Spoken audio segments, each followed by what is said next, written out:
Atau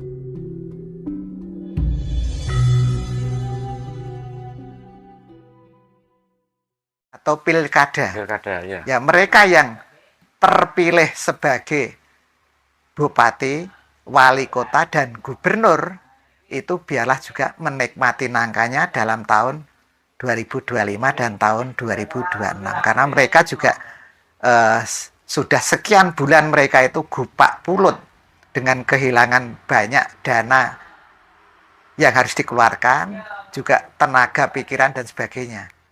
Nah, Berarti ini mereka mau mengembalikan gitu modal yang keluar gitu, Pak Gun? ya mestinya Kasarnya itu begitu kan? pasti ya. Lah, kesempatan untuk menikmati nangkane itu Simbah hanya memberikan waktu 2 tahun ini. Lah, tetapi Simbah tidak mengatakan bahwa karena besok tahun 2027 itu akan terjadi migrasi, tidak mengatakan, tapi dengan premis-premis yang ada ini, itu kita mestinya dengan logika kita bisa menarik kesimpulan bahwa berarti kemungkinan megatrust itu bisa terjadi di tahun 2027. Tapi saya tidak mengatakan seperti ini. Ini pengambilan keputusan dari premis-premis yang ada. Iya, iya. Ini menarik banget ini, Pak. Ya. Seperti kita ketahui kan memang kejadian-kejadian peristiwa politik yang sudah terjadi, proses apa ya, presiden baru, terus kepala daerah baru, yang tentunya memakan energi banyak, mengeluarkan uang banyak. Yang mungkin itu benar ya, bahwa nanti akan mengganti ketika menikmati nangka akhirnya ke pulutnya. Yang ingin mungkin begini pertanyaannya selanjutnya, mengapa kebanyakan daripada para pimpinan kita, pejabat kita itu kok masih istilahnya itu belum muncul kesadaran? Mereka itu selalu mengepentingkan kepentingan pribadi atau golongannya, sementara untuk masyarakat yang memilihnya, rakyat-rakyat kecil di bawah itu masih sering kita jumpai itu kondisinya masih di kurang sejahtera, bisa dikatakan begitu. Jadi pertanyaan begini, mengapa kesadaran-kesadaran seorang yang notabene mereka para pejabat yang punya pernah sekolah tinggi, akademisi, mungkin pintar-pintar lah otaknya, tapi pada kenyataannya mereka perilakunya tidak mencerminkan seseorang yang berbudi pekerti luhur. Gimana, Pak? Ya, ya memang yang terjadi seperti itu ya Mas. Karena apa? Sekarang itu manusia itu menjadi manusia yang baik saja masih sulit. Karena manusia itu kebanyakan tuh ego. Ego itu dia mementingkan dirinya sendiri. Kurang peduli terhadap orang lain. Nah, padahal kalau Simbah itu mengharapkan bahwa manusia itu menjadi manusia yang benar. Bukan hanya menjadi manusia yang baik. Kalau manusia itu menjadi manusia yang benar, mestinya dia akan menjadi manusia yang baik. Tetapi kalau menjadi manusia yang baik, belum tentu dia menjadi manusia yang benar. Ini nanti saya kaitkan dengan apa yang dikatakan oleh Mbah Mujono. Kemudian ini juga menjadi sebuah kritikan terbuka. Silakan nanti kalau misalnya itu bisa sampai kepada yang saya kritik, ya silakan kalau dia mau memperbaiki diri. Tapi kalau tidak pun ya yang penting saya sampaikan di sini bahwa Mbah Mujono juga mengatakan bahwa maaf ya, ini kami menyebut personalnya karena ini nanti saya kaitkan dengan kejadian yang belum lama terjadi di negeri kita sendiri. Simbah mengatakan bahwa Gun, nek Prabowo ki dadi wong bener, jenenge bakal mencorong. Tetapi nek ora dadi wong bener, ya jenenge bakal nungsep, akan semakin meredup atau jatuh. Nah, pada saat sebelum Pilpres kemarin saya juga cerita tentang Mbah Mujono pengen ndadekke Pak Prabowo menang dalam satu putaran, tidak perlu 2 putaran. Karena ada orang yang datang ke Simbah, mungkin ini nggak perlu saya sebutkan namanya ya, seorang jenderal, dia orang dekat dengan Pak Prabowo, dia minta untuk bantuan Simbah untuk membantu Pak Prabowo agar bisa menang dan menjadi presiden yang ke-8. Nah, setelah Pak Prabowo terpilih menjadi presiden, itu Simbah mengatakan seperti yang saya katakan tadi, bahwa kalau Pak Prabowo itu jadi wong bener, namanya akan semakin mencorong dan seterusnya. Nah, belum lama ini orang yang datang atau jenderal yang datang minta untuk kemenangan Pak Prabowo kemarin itu juga datang ke tempat Simbah, ya mungkin baru sekitar 2 minggu yang lalu. Banyak orang yang menyarankan sebelum datang ke Mbah Mujono terlebih dahulu untuk mampir ke Joglo Susukan untuk bertemu dengan saya, karena saya akan bisa menerjemahkan apa toh yang diinginkan oleh Simbah. Karena kalau beliau itu langsung datang ke Simbah, saya sudah yakin bahwa itu nanti tidak akan bisa nyambung. Nah, dan orang lain pun juga menyarankan untuk ketemu saya dulu. Bahkan saya juga WA untuk mampir ke Joglo ketemu saya. Tetapi dia mengabaikan itu, dia langsung ketemu Simbah. Bahkan Simbah setelah pulangnya nanti itu menyarankan untuk ketemu dengan saya. Tetapi faktanya dia tidak mengindahkan apa yang diperintahkan oleh Simbah. Akhirnya apa? Banyak fenomena-fenomena yang terjadi, di mana itu jelas fenomena yang tidak menggembirakan, yaitu belum lama itu kan ada banjir yang luar biasa itu. Kalau dihitung kerugiannya mungkin itu bisa mencapai triliunan ya itu.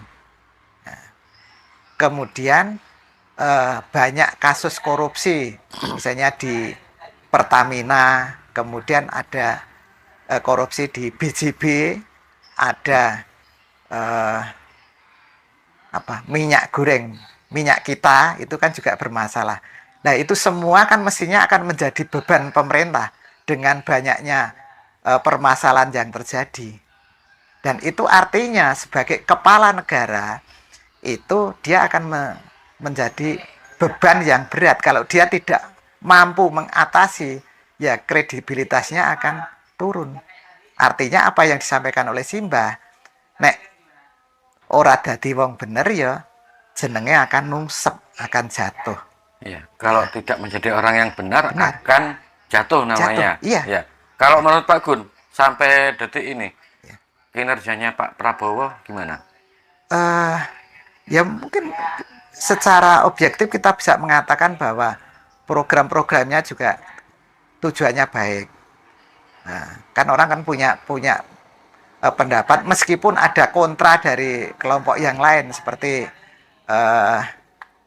makan siang gratis untuk anak-anak sekolah dan untuk mengatasi stunting itu, tetapi faktanya itu juga akan mengganggu anggaran yang ada, di mana sekarang banyak pemangkasan anggaran, sehingga daerah-daerah itu juga harus menyesuaikan dengan pemangkasan anggaran yang dilakukan oleh pusat, sehingga nanti pembangunan infrastruktur dan mungkin program-program yang sudah diagendakan di tingkat 2 atau tingkat 1 itu nanti juga banyak yang tidak bisa direalisasi karena anggaran yang terpangkas. Artinya orang-orang yang kontra dengan program yang mau dijalankan oleh pemerintah pusat itu artinya kan juga kenyataannya memang seperti itu, terkendala oleh program yang dilakukan oleh pusat. Bahkan banyak orang yang mengatakan bahwa atau pesimis dengan program makan siang gratis itu, karena anaknya siang bisa makan, bisa kenyang, tetapi keluarganya di rumah kelaparan karena bapaknya kena PHK, kemudian tidak punya pekerjaan, tidak punya penghasilan, satu keluarga sulit untuk makan saja. Tetapi anaknya yang sekolah dia bisa makan siang gratis.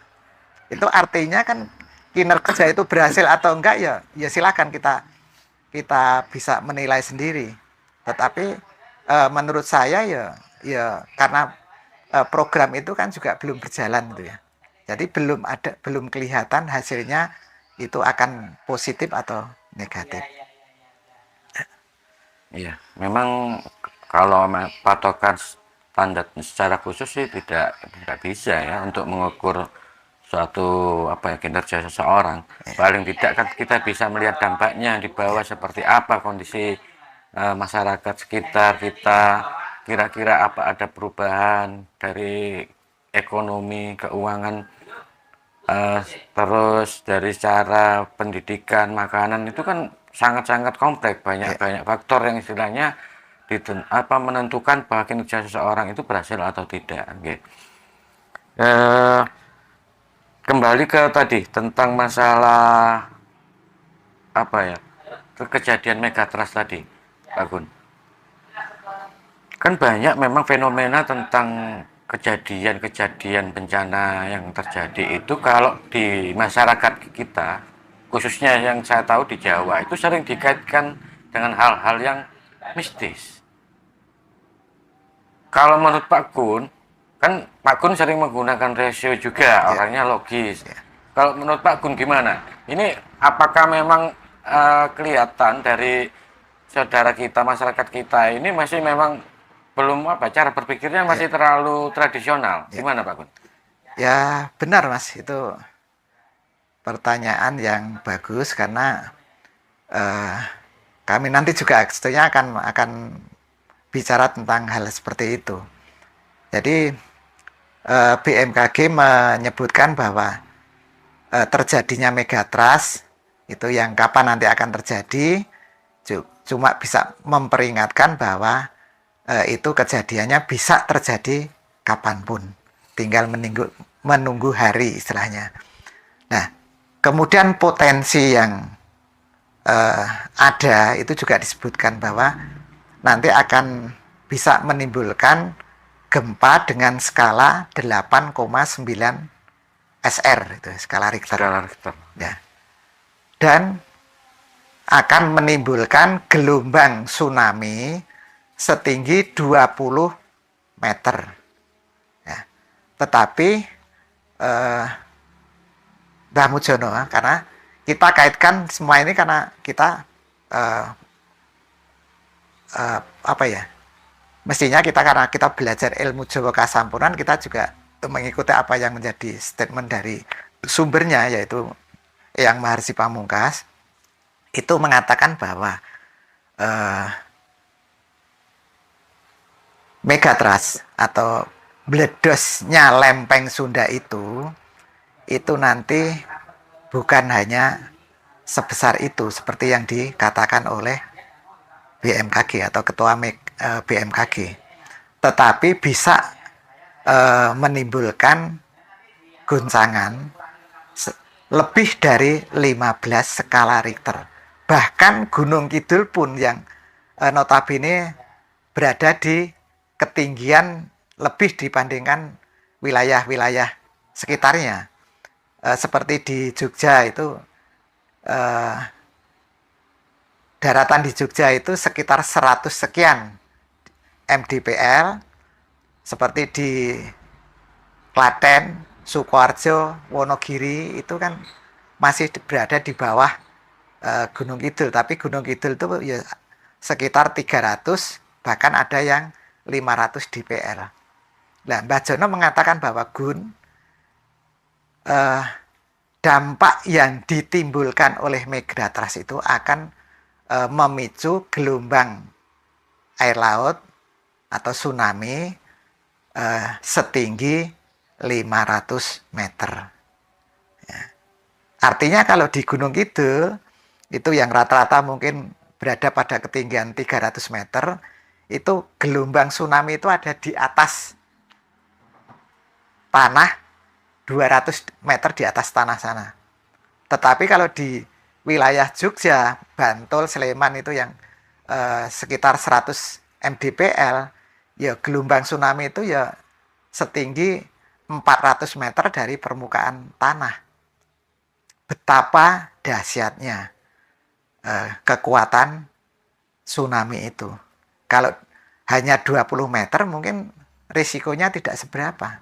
Tetapi ini Simba mengatakan bahwa bisa memicu 500 meter dan kekuatan gempanya bisa di atas 15 skala Richter.